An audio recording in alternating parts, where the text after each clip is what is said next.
Hello and welcome to another recording of the SEO Huddle. Today we have a relatively changed around cast. No Cindy, no Jerry, no Jono. We do have Garrett returning for the second time, and he actually came back. And three new faces who probably haven't watched any of the previous episodes because they agreed to come on. So today I'm joined by Garrett Sussman of iPullRank, Ryan Jones, who's the SVP of SEO over at Razorfish and also founder of Serprygon, which is, I'm going to be honest, we don't usually plug tools on here, but it is really awesome. I've played with it loosely in the past few days. We have Mika Lepisto, who is actually joining us from Hawaii, so this is actually one of the most diverse ones we have. And I appreciate you joining us so early in the morning. And for those who haven't noticed, we also have John Mueller, who has joined us incognito. Just for context for people watching this, not on when it's been recorded, we are recording this on Halloween, so that is some context, I hope, as to why John has arrived in a wig and Garrett is pretending to be Neil Patel. So with everything that's going on in SEO at the moment with AI, etc., we've kind of come to the same question, I think, as an industry we come to every 3-4 weeks at the moment, and that is questioning our own mortality as an industry, and it is SEO dead. Everyone on who you can see in front of you now has expressed opinions one way or the other, both for, against, and also meh. So thought it will great to come together, do a recording, and get all that on record. So Ryan, I want to hand over baton to you first, sir. Yeah, and I'm going to answer this question in true SEO format. It depends, right? Next question. No, I'm kidding. But it really does depend. It depends on what you consider SEO. And, there's SEO in the traditional sense and there's SEO in the marketing sense. And, search engines are evolving, right? Or have evolved, honestly. It's us that need to keep evolving. But they've evolved through images, through featured snippets, through videos, through all the stuff they've added into the search. And in my opinion, AI is just another featured addition to search. And so if your business model was, how old is Taylor Swift, and you rank for, the number, what is she, 34? If you rank for the number 34 with an ad that covers another ad that has a cookie consent notice and a pop-up to sign up for alerts and an email to subscribe, right? Nobody ever wanted that. That's not a thing anybody wanted. They just wanted the number 34. So if that's your version of SEO, yeah, it's dead. You're gone. But there are searches where people just don't want a number. They want opinions. They want the breadth of information and discourse across the internet. I'll try to quote Sundar's quote that he said in his statement not too long ago. Right? There's opinions, there's ideas, there's points of view, there's reviews, there's perspectives. AI doesn't give you any of that. And in that case, no, SEO is not dead. It's just harder because we actually have to take into account consumer intent and what people are trying to do. And I'll shut up there and let other people answer. But that's my opinion.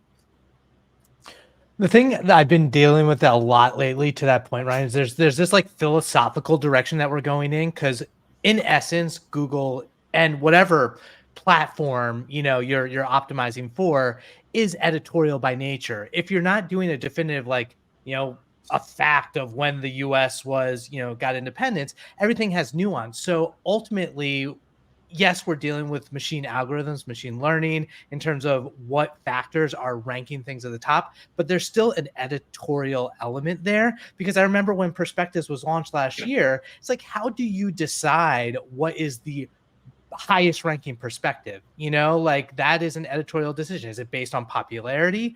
Do we want to live in this echo chamber where you want to be told, like, this is what I want to hear, so Google gives me those results, or do I want to hear a diversity of opinions? So it's really interesting. My all in over the next years, I think AI will see Google move more towards less of the 10 blue links and more of an AI organized search that they started to roll out. But I think it's an impossible question. I think what the team at Google has to do is, there's no answer that's going to satisfy everyone. Correct. Yeah, so I'm starting to look at this much broader than Google.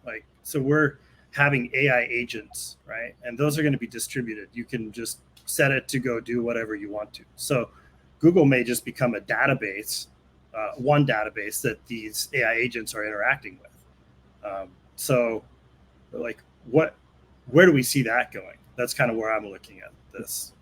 It's a really, really big picture. I don't think that's a tomorrow thing. But I think that's the direction that we're seeing. AI is going through human obstacles, not with us. Yeah, I think you hit it head on. Sorry to butt in there, but I think it follows the path of the internet. We had computers, and then we connected them locally, and then we connected all those local networks across the internet. Now we have AI, and now we're letting AI do things, and pretty soon we're going to connect the AIs that can do things. It's going to be the same path, right? It's a natural evolution, and every technology has had the only reason it gains traction is it solves for this utility that something else was causing. And through AI, if we can streamline the back end stuff, if users can streamline path to actually getting information, eventually potentially even make purchases through AI, which I think is probably a bit further down the line, because I always just remember the 2016 ComScore stat about voice search in 2020 and how that definitely never came to fruition. But it is that natural progression. If you think about an example I've been telling people with technologies, cell phones. The first 20 years of cell phones being a thing, they went from 0.02% to 8% market penetration. And then in the last 20 years, they went from 8% to 97%. And it's that once it kind of crosses normality and becomes used and solves that this utility, it actually gains the momentum. And I mean, good touch on what you said earlier, Ryan, we have to evolve, we have to adapt, and we can't just look at the SEO of 10 years ago and hold on to it and pray. Even within that cell phone analogy, if you look at going from your traditional cell phone, like the kind of the first massive brick phone, to then the flip phone that had some features, and then SMS, Blackberries that had keyboards, and then to the iPhone, and pretty much nothing has a keyboard now, right? So there's all these stages of evolution of this. And I think that history is going to repeat itself in one way or another following those types of adoption models. I mean, if any of you thought SEO was dead, you probably wouldn't be in a podcast about SEO.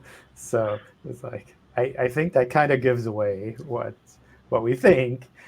Maybe we should ask the people who are not here. I moved on. But I think on the one side, there's just so much kind of technical foundational stuff that will remain, at least for the near future, like everything about URLs and like how to crawl a page, how to recognize what's on a website. Like all of these things are things that you all know how they work. And they're going to remain relevant. And that's like, at least for the short term, like even if you think like this magic AI box will start to do stuff for us, like all of that will remain. And with kind of like AI agents or like whatever magic stuff happens, it'll be that it's like, oh, well, if an agent contacts my website and wants to talk with my agent, then I will optimize what my agent says so that I have a good chance of being picked. And I think that kind of work will continue to happen. But the other point that I think is also worth kind of remembering is if you look back 30 years, like 30 years is not a long time. There's like none of this stuff around SEO was there 30 years. Like looking back a little bit further, like the internet didn't exist. So like, well, in this time frame, like we've moved to the point like SEO is like this really big thing, and it's like, oh my gosh, this is dying. Like, I don't know, in 20, 30 years, I imagine things will look different, or I kind of hope.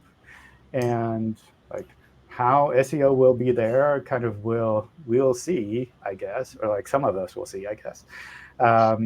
But like marketing itself hasn't kind of gone away. That's kind of evolved and kind of turned into all of this online stuff. And that's... I'm willing to bet, John. I'm willing to bet that in 20 years, we're still arguing about subdomains and directories, though. I bet you we are still doing that 20 years from now. In fairness, though, I remember, was it like 5 years ago, 10 years ago, where Google, there was like a couple papers coming out of like Google trying to get rid of the website, get rid of the URL. Obviously, that never came to pass. It was the Google Glass. I mean, I don't think there'll be any new paradigms. I agree with you, although I do think it'll be interesting.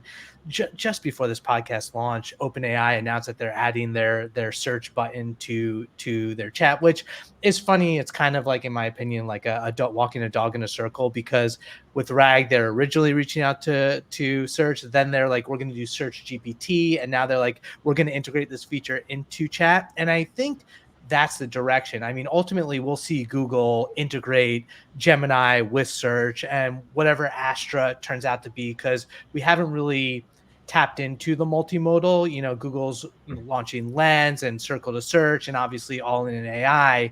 The question is, at what point will consumer behavior change? And I don't know if that, Mika was mentioning like the cell phones, and John is like, is that a fast thing? Does that happen overnight? Or is that 10, 15, 20 years down the line? Are we going to have an iPhone moment or not? I don't know. But it's also worth kind of thinking, like when all of the smartphones came out, I think like when Google started talking about, oh, mobile friendly is a thing, it's like half the industry was like, no, this is never going to happen. It's like nobody is going to ever access my website from a smartphone. And kind of that moment where it's like, well, it's like it just happened. It's like, I didn't even realize that everyone's only on smartphone nowadays. So that might happen with AI, or like whatever kind of we consider might be like a next step there. But it's, yeah, I think there's still a ton of incremental things that are possible. So we'll see. I think there's a. Sorry, Mika, go on. Yeah. So to that point, that's one thing that I've been thinking about is that, that adoption of creating a mobile friendly site, right? And now we're, that's incorporated into it. But first it was like a separate mobile site. So will we see something like that where one thing that I've been thinking about is, okay, we're just going to, for your website, you're just going to put out an API, a public API, and feeds. And, the analysis part of SEO happens on the back end of maybe log files on how all sorts of different agents are interacting with these, the speed of how they interact. So you can understand, all the stuff that SEOs are trying to do. The other thing I want to bring up that I have heard you guys mention here, and I think just doesn't get enough like attention, is that SEO is a marketing role, right? So it's defined as search engine optimization right now, but that it's still a marketing role. And I think that we need to, in the industry, and also marketing leaders need to start looking at that very differently. And how are you implementing that into your overall marketing strategy? Agreed. I completely agree with that. I mean, I think as a skill set, as an industry, we've probably been too focused on onboarding new people in, or new people have entered the market in a certain way, and just focused on definitive SEO tactics, if you like, and not actually looking at the broader strategy, how that plays into wider marketing roles, and even how that plays into the wider ecosystem. And I think the way that we're kind of moving with different things, I mean, I think, Garrett, you shared the picture of the AOL old dashboard from the 90s. I shared the Netscape Navigator. We've done portals before. We've done the Yahoo style homepage before, and there's nothing to say that trend isn't going to cyclically come back, because one of the disutilities of internet is speed of information. And when Google launched the fragmented like jump links to search like that for me wasn't let's optimize for this moment. It was Google's recognizing a lot of people have really messed up with actually putting the content people want near the top, and this is Google's way of trying to fix it and not have people read 500 words of why the recipe means so much to you now, kind of thing, before you get to how many eggs you need. We're going back to that kind of multimodal portal, incorporating your Lens, mail, everything else into one system. That life assistant thing isn't too far-fetched if we think about where we came from in the 90s. And I think you hit it on. Oh, go ahead, John. You want to say something? No, that's okay. I think you hit it on. We have to evolve. And to some point, we haven't really evolved that much from the 90s. I mean, people are still using the checklist that, Rand Fishkin and Matt Cutts and other people wrote 20 years ago. And, I'm quoting from this article I wrote the other day, but it's like Matt Cutts has stepped away from the industry almost a decade ago, right? He hasn't tweeted in 3 years, and he is still on the top of every SEOs you must follow on Twitter list. Like, yeah. Right? Like, what if we can't evolve that, right? But it's other stuff too. Like, I quote people, I'm like, is anybody using BERT in your keyword research? And they're like, what? I'm like, yeah, BERT was open sourced in 2018. Are you not using it to like evaluate your own content and copy? And people are like, whoa, why would I do that? Right? I think we need to evolve. There's better things we can do. And we're still having that same directories versus folder or subdomains debate that we've been having for 20 years. And I don't know why that is, but like Mike said, or Mika said, we gotta become real marketers. We gotta start analyzing customer intent and journeys and what they want to do. And at some point, I think we're going to have to think of SEO as not so much lower funnel. We've been spoiled with keywords and attribution, and we can tie things right to activities on our sites. And with AI, it might be more upper funnel now. We might, no one questions the out-of-home billboard ad for, how many leads it delivered, but we still know it works when we do it. So I think SEO might have to kind of be measured a little bit more upper funnel than we're used to.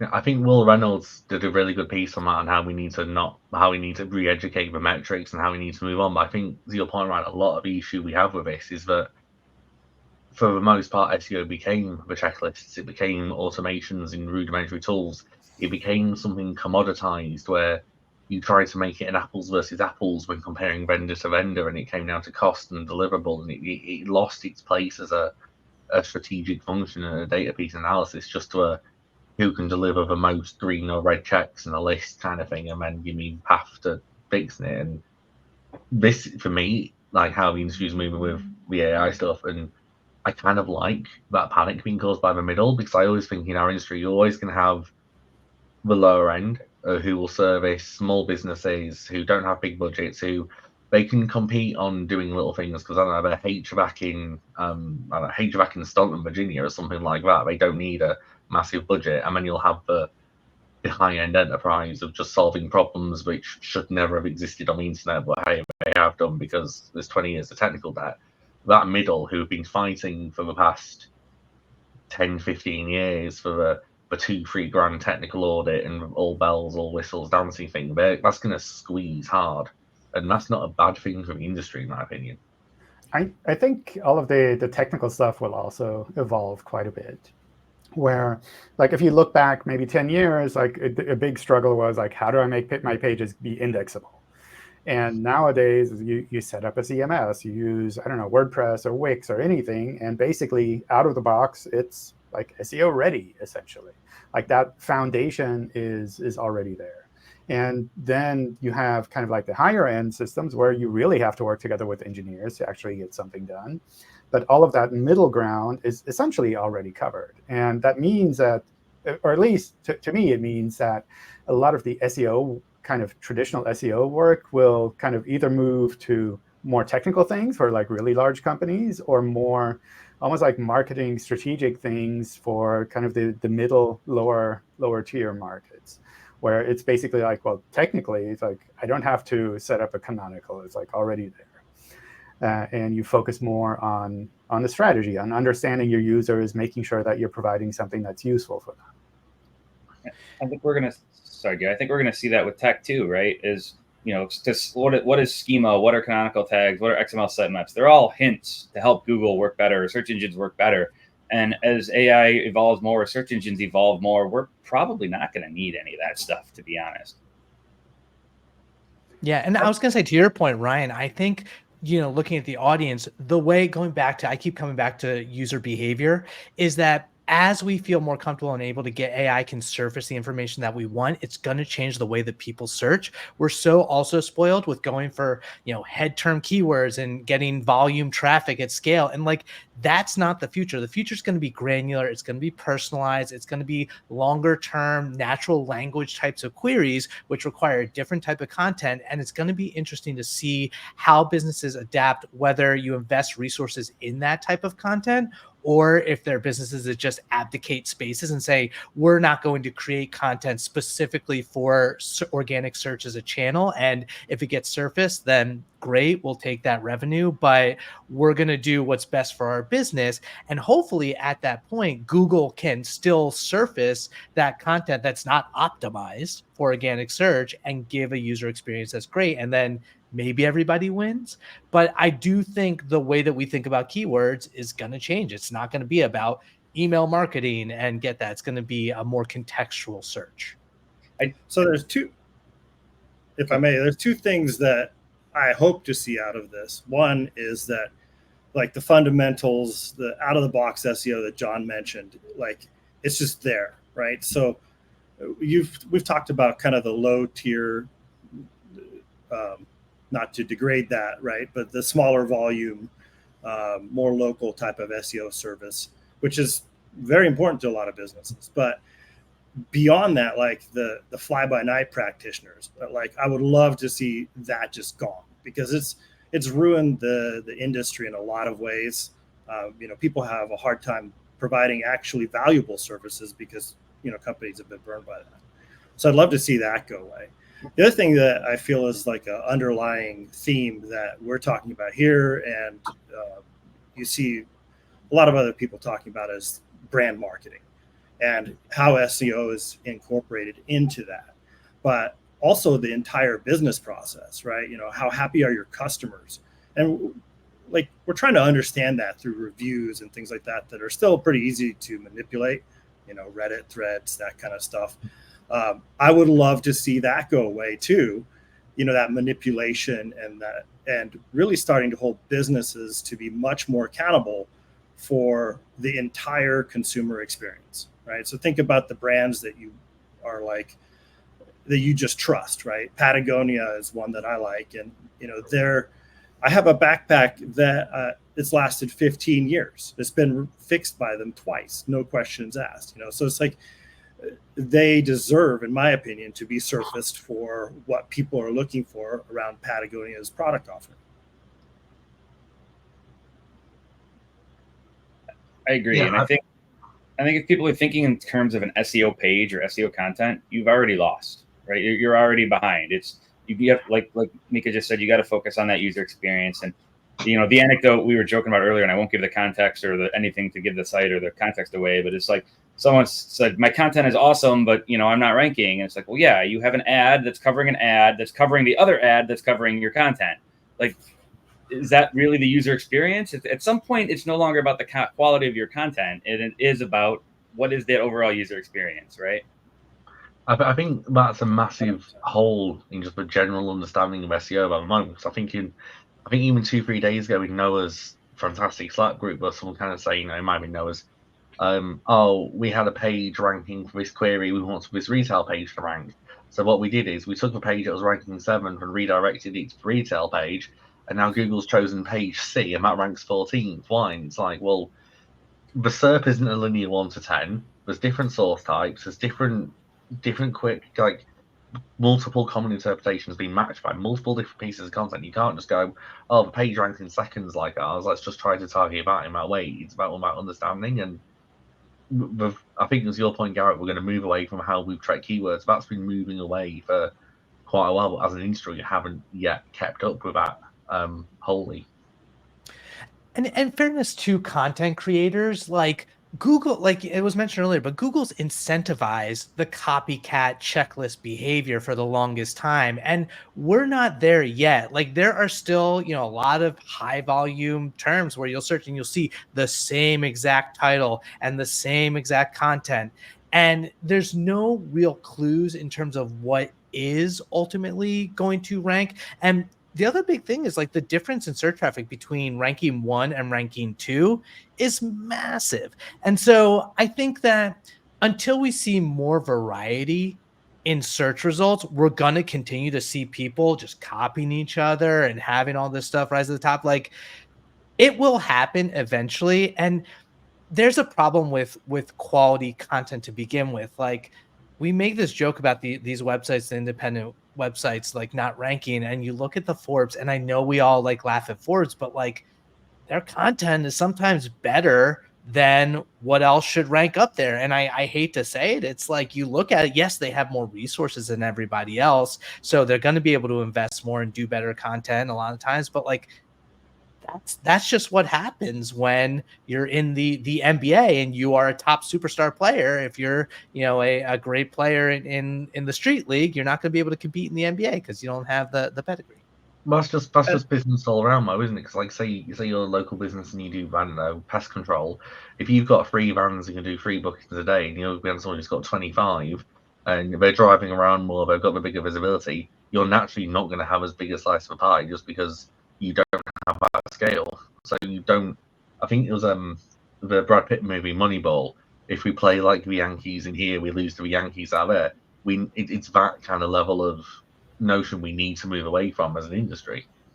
Yeah, well, Moneyball was all about analytics too, though. So, yeah, I wanted to call you out on that. Sorry, but yeah, I think people are forgetting like the business metrics around this. Like they're not, the big picture is being lost in often with practitioners, right? Or they're just not, they haven't been brought into it from the business leadership perspective. And like it or not, right? I have no idea who does SEO for Forbes, but like it or not, the stuff that they're doing, and some people can say there's conspiracy on some of the stuff they're doing and not, but it's working. Whatever their SEO team is doing, it is working. And the sad fact, I don't want to get into the clicks conspiracy at all, but when most users see a site like Forbes in the search results, they click on it. And that's so honestly, and again, I'm not saying clicks are direct ranking factor, any of that stuff, but if the user behavior is such that when most people see it, they click on it, I don't think it's going to change anytime soon, as much as we want it to, right? But again, kudos to that team for whatever they're doing, like it or not, condone it or not, it's working. I mean, there still has to be some high regard going into it, because I don't know if anyone on this call does do the Forbes Council stuff. I mean, there is still a substantial amount of people paying $3,000-4,000 a year for the opportunity of having 10 articles published on a subdomain and distributed via a sub Twitter or Forbes itself. So clearly, there's a level of regard still being held there for what reason is pronounced. But if that's coming from our own industry, those who are the general public, who don't have the same conspiracy level insights a lot of us have into what's going on, like Garrett said, they're going to click on it because it's Forbes. It's a known brand. It's a sense of familiarity. It's a level of, oh, I know this brand name. I can trust them. And now I know what John has going on. Yeah, I think it's also a lot of the things that we're talking about where we're saying it's like, oh, like this is going to change completely. It's not happening like tomorrow. It's something that happens like next 5 or 10 years over time. And maybe we'll have like the totally wrong direction, like voice search, like you talked about before, where it's like this really big topic and SEOs are like, oh my gosh, like everyone's talking about it. We have to talk about it too. Like maybe all of that will go away in 10 years. Maybe something completely different will be here, but it's not happening from one day to next. So it's not like next year I have to find a new job kind of thing. It's more like I have to continue evolving with the whole ecosystem and kind of learn what's happening, learn what people are doing nowadays, and kind of move with that. Yeah, and I think, the voice search example, people are using that in some ways, right? And the thought that, it's going to replace everything, it just doesn't make sense with humans, right? We're visual. We want to interact. We want to make decisions. We don't want something to completely take over our lives and do it for us, right? We want it to take over certain parts of our lives, which might be pain points or things we don't enjoy doing. But, you can, with voice search, you can get directions, but you're asking for directions specifically from, Siri or Google to a location. So I think that we'll see layers of this being implemented. And, I think one thought that it sounds like coming from that voice search perspective is maybe that was too far ahead of its time. And now we're getting to the point where that could be something that's more widely adopted, right? So just because something's cool and flashy and shiny and can do amazing things doesn't mean that humans are ready for it. Well, I think as humans, we naturally have that kind of novelty magpie-esque approach. I mean, look how many people move to Mastodon on Blue Sky every time. Like Musk did something previously and then ended up either back on Twitter or none of it because no one else moved at the same level. And even Threads, to a point, how desperate they are to get returning users and active users in that sense. But the industry is evolving and we have to move with it. And I think when people who are panicking around SEO going away as a practice are probably going to be in the same bracket as those who still think AI is going to steal their job, to a point that it's an evolution to stay moving ahead of it. And yeah, it's an interesting movement for the industry. Well, adopt it. Yeah. Just adopt it. Don't try the head in the sand protectionist approach. It's not going to work. The interesting thing about all those news articles and all those talking heads claiming SEO is dead and gone what I find the most interesting is they're not no indexing their page or blocking search engines with robots. They're still optimizing their title tag, and they've got canonicals and schema on the page. And if they took the time to do all that, do they really believe SEO is dead, or are they just going after clicks? Well, bringing it full circle, it's almost like what Mika said, I think as we go earlier, is like or you were saying, right, is it depends on the platform. As long as people are searching for information, you will be optimizing for search, whether you're doing that for, TikTok, LinkedIn, Reddit, Google, ChatGPT. People try to always manipulate the system for visibility for their business. So I think, when we look at the future, what's interesting is parsing, Google just had their earnings call, right? And Sundar Pichai continues to be all in AI. And so you read the tea leaves of like whether or not a billion people are seeing AI overviews, or whether or not 20 billion people are doing Google Lens per month. Google's all in on AI overviews. Google's all in on using Gemini to be the foundation for all of the different products. So how is that going to shape the way we think about it? I don't necessarily want to get too into it, but the whole using other people's content to generate content is always going to be a sticking point. I think that's a valid issue of like, if your answer engine is using other people's content without compensating them and providing the answer that way, that's a potential issue. But as SEOs, we don't have control over that. It's still Google's garden. And if you want to participate, it's a question of, do you want to be visible as a brand in AI overviews? Do you want to get the chance for someone to click the link? And then how do you change your strategy in that sense? Yes. Yeah. One of my favorite quotes around that, somebody told me when I was learning to trade stock options, which I lost a lot of money at. It's called market tuition at that time. You pay the market to learn. But it was play the market in front of you, not the market you want to see. Right. And so I think that we have to approach that, and that changes all the time. And that's the perspective that I hear that you're sharing, Garrett. Yeah. I mean, the picture behind me is literally play where the puck is going, not where it's been. Right. And that's the Michael Scott version of the quote for the Office fans. But it's true. It's real marketing. Right. Someone's going to be an AI. And if it's not, it should be me. Right. I hear all these people like, I should block it. It's going to steal my content. Well, great. It's just going to recommend your competitors. Did anybody follow the thing on Reddit the other day where the person in London was complaining that AI kept recommending his favorite steakhouse as like the best steakhouse in London? So they got a coordinated Reddit campaign to keep talking about this other steakhouse, and now AI recommends this crappy steakhouse so that he can get a table at his favorite one, right? Like there's always going to be someone willing to game it or game the system, and to me that's genius. But if people are there, there's always going to be incentive for people like us to try to make sure our message is the one it says.